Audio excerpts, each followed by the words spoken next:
Thank you so much, Mr. President. They do say power is done what? Is grabbed. Sindio? So I came for my chance. My name is Ruth Kemto Ziko. I come from Bomechi University. I'm the school president.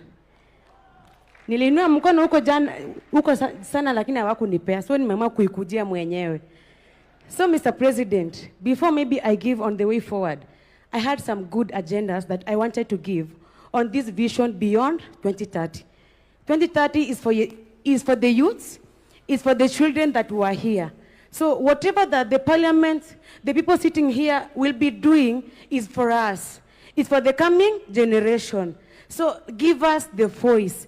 Give us time, we give you our grievances. Number one, let's talk about, you are talking about Singapore. Singapore sahi haina deni. So as we think on going to beyond 2030, let's think on how can we get away with all the debts that Kenya is having for any country. Number two, I'm talking about constitutional implementation. Women, we are the majority in Kenya, right? Why can't we implement the constitution to have the president, if it's a man, let the deputy be a lady, right? And lastly, being honest, Mr. President, employment is what the youths want. But not every youth will be employed because sisi ni wengi na sisi wote tumesoma. But because unemployment is an issue to us, why don't you bring up the policies that will give funds to innovators, fund talents, fund support different people, give them money like the Nyota for self-employment. And for that, Mr. President, bring Nyota to universities and colleges. We are innovators too. And lastly, it's about the help, scholarship, and funding in different universities and TVETs. As we think of beyond 2030, let's make education free for every Kenyan child, from primary, secondary to high school. Let no child cry because eti akwenda university juu akwana pesa, si ndio? Make it free. And lastly, me being a teacher of special needs education, as that young man said, factor in these special needs people. They are being left behind in our society. For the first time, with your government, bring them in. Otherwise, Mr. President, you are doing a good job. For all the president when tumejua hapa nyuma before tuzaliwe na wengine wamekuwa uko number 1 for now. And kwa yote, you called me to give give on what the way forward. Yes. One of the way forward, include these university students in that. Bring research everywhere. If it's each county has a university.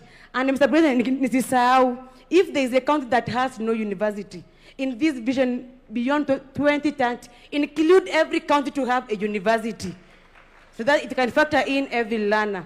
So for that, include the university students, the college students, and the high school and primary students. I've seen one here. She's very clever than me, in fact. So let's have their views because they are very educated. Thank you, Mr. President. Thank you very much. I think that wraps up. She has said very fundamentally that education must be free. And I agree with her 100%. And that speaks to our members of parliament. You know, we have sent to parliament the tertiary education